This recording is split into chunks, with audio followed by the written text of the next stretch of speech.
Setiap tanggal 2 Mei, kita memperingati Hari Pendidikan Nasional yang diambil dari hari kelahiran Ki Hajar Dewantara. Melalui pendidikan, Ki Hajar berjuang melawan penjajah Belanda. Seperti apa ceritanya?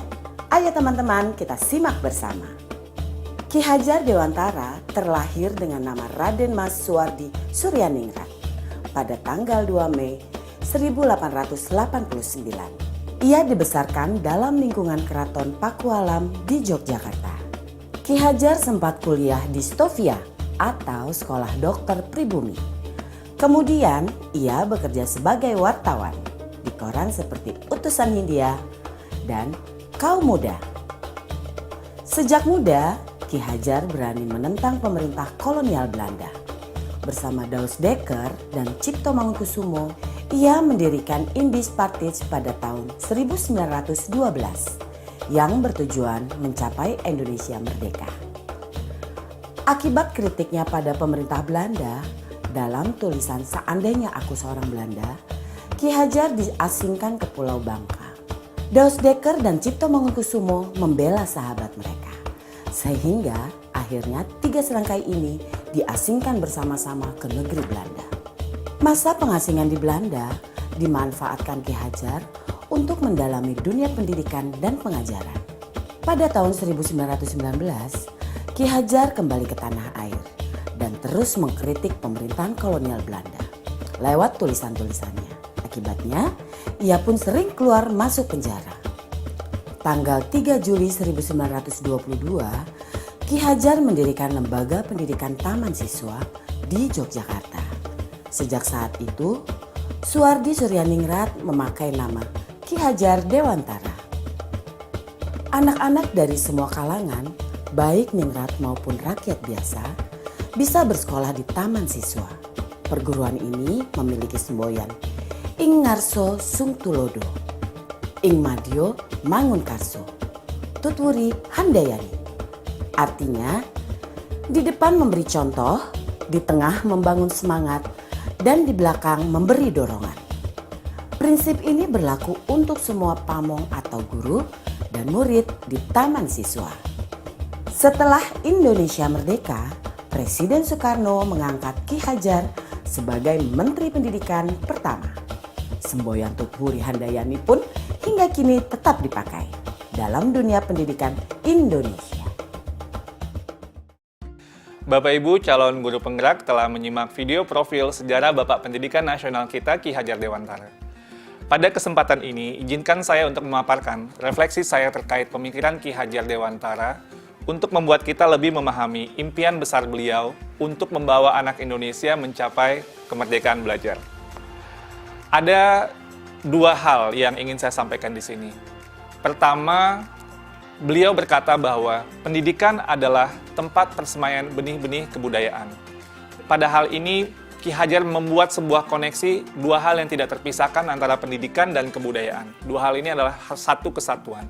Menurut Ki Hajar, untuk mencapai kebudayaan yang kita mimpikan, peradaban bangsa yang kita cita-citakan, pendidikan adalah fondasinya. Atau dengan bahasanya Ki Hajar adalah tempat persemaian benih-benih kebudayaan. Dengan kata lain, pekerjaan yang kita lakukan di pendidikan bukan saja pekerjaan untuk anak bersekolah, ujian hasilnya baik, dan lain sebagainya, tapi adalah pekerjaan untuk menjemput kebudayaan yang kita cita-citakan. Dengan kata lain, ini adalah pekerjaan untuk membentuk peradaban. Jadi ini peran yang sangat penting antara pendidikan dan kebudayaan. Dua-duanya adalah satu ikatan yang tidak bisa dilepaskan. Yang kedua, inti dari filsafat Ki Hajar Dewantara itu adalah perubahan. Dalam hal ini, bagi saya, analogi yang tepat untuk filsafat Ki Hajar Dewantara itu adalah seperti tata surya. Selalu bergerak, selalu tidak pernah berhenti dari waktu ke waktu, dia tidak pernah statis. Karena itu, bagi Ki Hajar, kebudayaan tidak boleh statis, harus terus bergerak. Dalam upaya pemeliharaan kebudayaan, bagi Ki Hajar, itu harus terus bergerak sesuai dengan kodrat alam dan kodrat zamannya. Jika kebudayaan itu terisolasi, kebudayaan itu akan menuju kehancuran. Pendidikan pun juga sama, tidak boleh statis. Pendidikan harus terus berubah, menjawab tuntutan zamannya. Karena sepertinya kalau dalam tata surya itu, kalau Bapak Ibu bayangkan, kalau planet itu berhenti bergerak, statis dia, itu akan terjadi sebuah chaos, sebuah kekacauan. Dan itulah yang dilihat oleh Ki Hajar bahwa semuanya itu harus terus bergerak dan bergerak, tidak pernah berhenti. Artinya perubahan adalah hal yang kekal, yang harus terus terjadi. Selanjutnya, planet-planet itu pun dalam tata surya tidak ada yang sama. Di sini terlihat keberagaman. Ada planet Merkurius, ada planet Venus, ada Bumi, ada Mars, dan seterusnya. Dalam melihat planet-planet ini, inilah yang kita juga lihat dalam kebudayaan dan pendidikan. Dalam kebudayaan menurut Ki Hajar tidak ada yang sama. Ada kebudayaan yang mungkin seperti Mars, ada seperti Bumi gitu ya, tapi tidak bisa disamakan. Ketika kita melakukan pertukaran kebudayaan, itu bukan untuk menyamakan semuanya, tapi untuk menguatkan identitas dari masing-masing kebudayaan. Dan kebudayaan itu terus berputar dan terus berputar kepada sumbu yang sama. Dan dalam filosofi Ki Hajar, sumbunya ini atau di mana semua planet itu bersumbu itu adalah nilai-nilai kemanusiaan. Dan ini yang menjadi hal yang esensi dari semua kebudayaan, dimanapun kebudayaan itu berada. Baik itu kebudayaan di Indonesia yang beragam maupun kebudayaan dunia yang juga sangat beragam. Esensinya menurut Ki Hajar adalah nilai-nilai kemanusiaan. Pendidikan pun juga sama. Anak tidak pernah ada yang sama. Dua anak kembar itu tidak pernah sama persis, bahkan kembar siam sekalipun. Fitrah dari penciptaan dari Yang Maha Kuasa itu adalah keberagaman. Menurut Ki Hajar, biarkanlah anak-anak itu memiliki keunikannya sendiri-sendiri. Ibarat planet-planet tadi, mereka bergerak dengan kecepatannya sendiri-sendiri. Kalau Bapak Ibu lihat di tata surya, Merkurius itu berputar sangat cepat, sementara mungkin planet Jupiter itu agak lambat berputarnya. Dan ini mereka juga berputar dengan kecepatannya sendiri-sendiri sesuai dengan orbitnya masing-masing. Masing-masing punya cerita di dalam planet yang berbeda-beda. Jadi tidak bisa dipaksakan Bumi itu harus menjadi seperti Saturnus atau Neptunus itu menjadi Merkurius. Semua ada orbitnya masing-masing, semua bergerak pada sumbu yang sudah diatur dan menghamba pada nilai yang sama, yaitu nilai-nilai kemanusiaan. Nah, lalu apa yang kemudian menjadi relevansi pemikiran-pemikiran Ki Hajar Dewantara terhadap transformasi pendidikan yang sedang kita lakukan sekarang? Filosofi Ki Hajar adalah filosofi tentang perubahan, dan dalam hal ini ada 3 kerangka perubahan Ki Hajar Dewantara. Yang pertama adalah kodrat keadaan. Dalam melakukan perubahan, kita harus melihat kodrat keadaan yang terbagi 2. Pertama, kodrat alam, yang kedua, kodrat zaman. Kodrat alam itu adalah terkait dengan alam tempat di mana masyarakat itu berada. Seperti yang digambarkan oleh Ki Hajar, kalau alamnya daerah pertanian itu berbeda dengan daerah pegunungan atau daerah pantai. Yang 2 musim itu berbeda dengan 4 musim dan seterusnya. Ki Hajar bercerita bahwa kalau orang Belanda melihat orang Indonesia itu boros, karena orang Indonesia alamnya sangat ramah sekali. Jadi tidak pernah mungkin berpikir untuk masa depan yang terlalu jauh, karena alamnya selalu menyediakannya.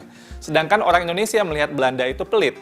Tapi ini Belanda dibentuk oleh alamnya juga, karena dia harus hidup 4 musim, dia harus berhemat, karena nanti ketika datang musim dingin, tidak bisa lagi tumbuh atau pertanian tidak bisa bergerak. Jadi ini kodrat alam yang membentuk sebuah kebudayaan, kebiasaan sebuah masyarakat. Nah, lalu juga ada kodrat zaman, bagian kedua dari kodrat keadaan. Kodrat zaman ini berarti bahwa walaupun alamnya sama, seperti daerah Bandung atau daerah Semarang dan lain sebagainya, itu tidak pernah sama dari waktu ke waktu. Jakarta tahun 1950 berbeda dengan Jakarta tahun 2020 dan akan berbeda dengan Jakarta 2050 dan seterusnya. Masing-masing zaman itu memiliki tantangannya sendiri-sendiri. Pada saat ini tantangan kita adalah bagaimana menjawab revolusi industri 4.0 dan sebagainya. Percepatan revolusi teknologi ini sangat luar biasa dan ini merupakan tantangan yang pada zaman ini sedang kita hadapi. Lalu yang kedua adalah prinsip melakukan perubahan. Kalau tadi kodrat keadaan, yang kedua ini prinsip melakukan perubahan. Di sini ada yang namanya azas trikon, kontinuitas, konvergensi, dan konsentris. Dalam melakukan perubahan, menurut Ki Hajar, kita harus melakukan sebuah dialog kritis dengan sejarah kita. Kita harus menjaga nilai utama dari masyarakat kita. Harus berakar pada identitas utama dari sebuah masyarakat. Jadi walaupun perubahan itu menjawab kodrat zaman, tapi nilai esensi budaya masyarakat itu harus tetap dipegang. Tapi juga harus ada dialog kritis sehingga bisa terus berubah. Jadi kontinuitas ini bisa terjaga dengan baik. Yang kedua, harus konvergensi. Maksudnya apa? Perubahan-perubahan yang kita lakukan itu harus menuju pada suatu titik yang memperkuat nilai-nilai kemanusiaan. Jadi, dalam konteks konvergensi ini, pendidikan itu harus memanusiakan dan memperkuat kemanusiaan kita. Yang ketiga, konsentris. Jadi, walaupun menuju pada nilai-nilai yang sama gitu, sumbu yang sama, tapi kita tetap harus menghargai keragaman yang ada. Karena kalau konsentris itu ibarat planet tadi, dia berputar sesuai dengan sumbunya, sesuai dengan orbitnya. Tidak bisa dicampur-campurkan. Karena itu, pendidikan itu harus menghargai keunikan. Karena itu juga, pendidikan itu harus memerdekakan. Biarkanlah masing-masing berputar pada sumbunya, beredar sesuai dengan orbitnya. Menurut kata Ki Hajar, pendidik itu ibarat petani. Petani itu dia bercocok tanam, dia memiliki banyak sekali misalnya bibit. Ada bibit padi, ada bibit jagung, ada bibit kedelai. Yang padi, tumbuhkanlah dia sebagai padi. Jangan menumbuhkan padi itu berharap menjadi jagung. Tidak akan pernah menjadi seperti itu. Dan jangan pula memelihara jagung dengan ilmu memelihara padi, nggak jadi tumbuh kembangnya jagung itu. Jadi masing-masing itu sesuai dengan kodratnya, dan itulah keragaman yang dihadapi oleh para pendidik dalam konteks kehidupan sehari-hari. Lalu yang ketiga, apa yang berubah? Yang berubah di sini adalah budi pekerti. Maksudnya ini apa? Ada dua kata di sini. Ada budi, ada pekerti. Budi itu, menurut bahasa Ki Hajar, itu ada 3 komponen, yaitu cipta, rasa, dan karsa. Cipta itu artinya pikiran, rasa itu perasaan, karsa itu adalah kemauan. Dan pekerti. Pekerti itu maksudnya tenaga atau raga. Dalam filosofi pendidikan Ki Hajar, ini harus seimbang terjadinya perubahan tersebut. Ada olah cipta, menajamkan pikiran, olah rasa, menghaluskan rasa, olah karsa, memperkuat kemauan, dan olahraga, menyehatkan jasmani. Sehingga pendidikan itu harus holistik, harus seimbang, tidak bisa timpang. Kalau pendidikan ini bisa kita lakukan dengan seimbang, menurut Ki Hajar, ini akan terjadi kesempurnaan budi pekerti yang membawa kita pada kebijaksanaan. Dengan kata lain, jika kita melakukan pendidikan yang seimbang, tumbuh kembang anak secara holistik, ini akan menghadirkan banyak insan-insan yang penuh kebijaksanaan. Sebaliknya, jika kita melakukan pendidikan dengan timpang, maka kita akan menciptakan masyarakat yang langka, bahkan mungkin hampa dengan kebijaksanaan. Pada akhirnya, semua disiplin ilmu harus menuju kepada kebijaksanaan. Dan relevansi yang kedua dari apa yang kita pelajari dari filosofi Ki Hajar Dewantara adalah keharusan untuk memandang anak dengan rasa hormat, berorientasi kepada anak. Jadi, apa tujuan pendidikan kita? Itu adalah murid, murid, murid.